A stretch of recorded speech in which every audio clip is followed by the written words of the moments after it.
Hi, it's Dwyer, gamblersadvisory.com. Remember, the opinion you should follow should be your own. Just consider this video to be a second opinion from a complete stranger online. You know, styles make fights. Whatever else you hear in boxing, the one thing that I know is true is that styles make fights. I also believe that no fighter is unbeatable. As I've said before, you pick the fighter, whether it's Mike Tyson, whether it's Ray Robinson, both of whom got beaten very close to their primes, if not in their primes, right? Whether it's Rocky Marciano, even Marciano supporters like Lou Duva feel that he lost the first Roland LaStarza fight. I believe that if a guy enters the ring with the right style, he can pick your lock, right? It's all rock, paper, scissors. Now, everyone knows that I feel the best in the game. He's number one at Dwyer, 10countboxing.blogspot.com, is Floyd Mayweather. But people know that I feel that Floyd is slowing down in terms of his foot speed. It's not what it was when he fought Diego Corrales, right? And I believe that you can beat Mayweather, a counterpuncher, if you have superior foot movement, can literally come in, Roy Jones style, from way outside his range, land a punch or a combination, and then get back out. And also, as the fight progresses, if you come in and Floyd counters you, and Floyd's timing is among the best in boxing, right? If you come in and Floyd counters you or hurts you, you need to be able to diffuse the situation by clinching him inside. You have to have some inside skills. So I've said that I believe that a relatively unknown welterweight, but who's unbeaten and who has had success on national TV, a fighter named Brad Solomon, would give Floyd all he can handle. Well, just forget fighters for a second and just think of styles. Another way to beat a counterpuncher is to literally overwhelm him, right? The counterpuncher is looking for patterns. He's looking for gaps, right? You throw a right hand, he's able to parry it and counter it, right? He knows that if you throw this, he's going to throw that. You throw this, he's going to throw that. So the way you overwhelm that is by literally overwhelming it. You come in and you throw so many punches that the counterpuncher can't counter all of them. And you have to have the defense so that as you're throwing the volume, the counterpuncher doesn't have the openings to hit you, right? And you need to be able to stay in the pocket. This is a different style than the Brad Solomon style. This is another way to beat a slick counter.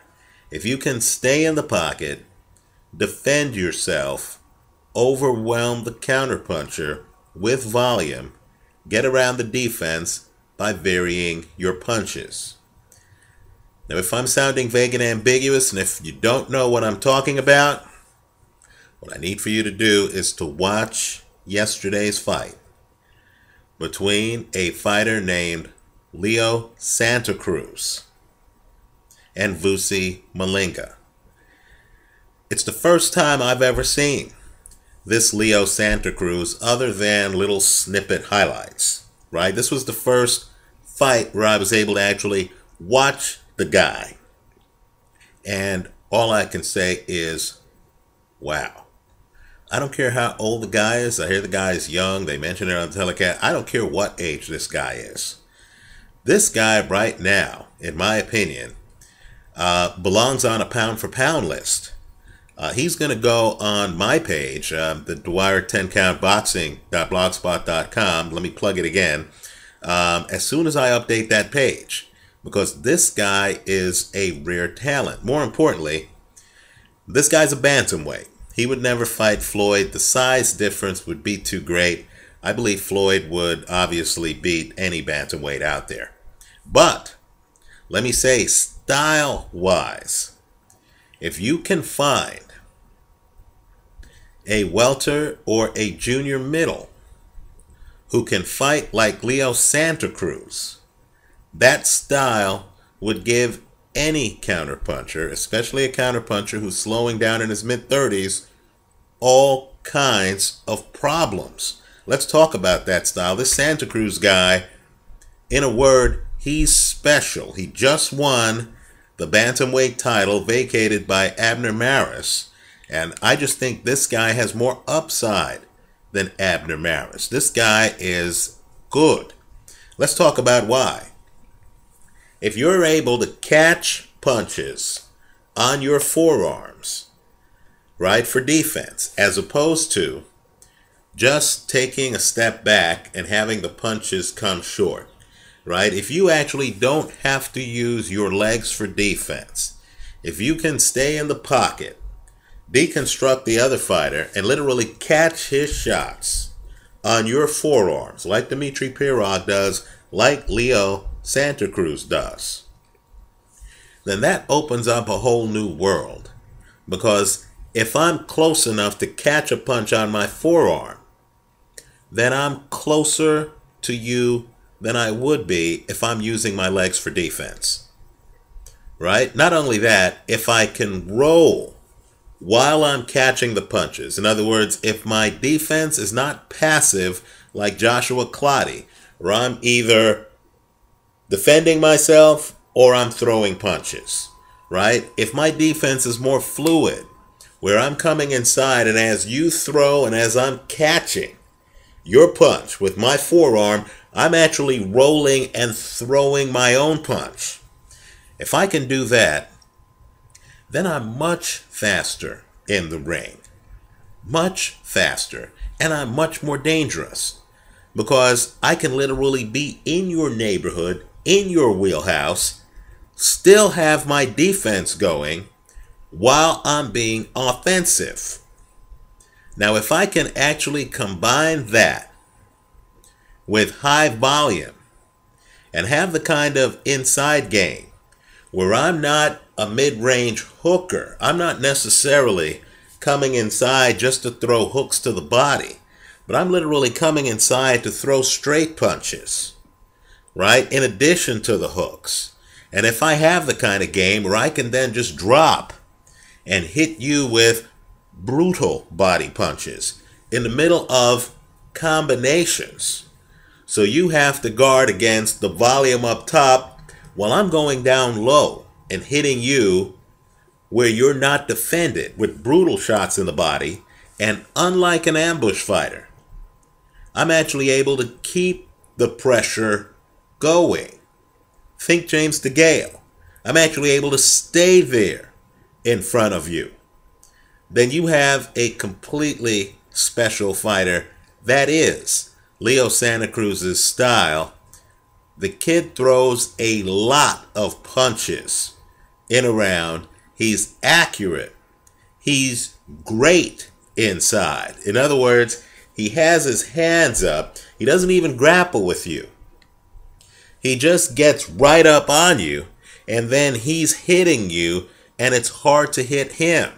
And unlike Antonio Margarito, who's a volume puncher, but who has gaps between his punches. In other words, you can counter Margarito cleanly. Look at the Shane Mosley film. This Leo Santa Cruz guy has his hands up. He has a high guard. He's very hard to hit. He's blocking shots and he's up on you. He's suffocating you. The Malinga fight is fascinating because Malinga actually trades with Santa Cruz, right? Malinga actually goes for his. It's a spirited give and take. The problem is Santa Cruz is just better. Santa Cruz just is, able to mix the punches up better, has the faster reflexes, has the better defense. And so let me just say, if you want to beat a counterpuncher, watch Santa Cruz. It's hard for me to envision Santa Cruz losing within the next 3 years. Let me go one step further. Usually when you see a guy who can use length, Santa Cruz can also use length. Usually that guy has a great jab, but is leaning back, pacing himself. Think Vladimir Klitschko.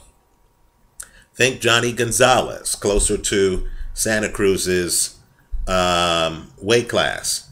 Well, Santa Cruz is interesting because he's almost like Andre Ward. When he needs a skill, he just summons it.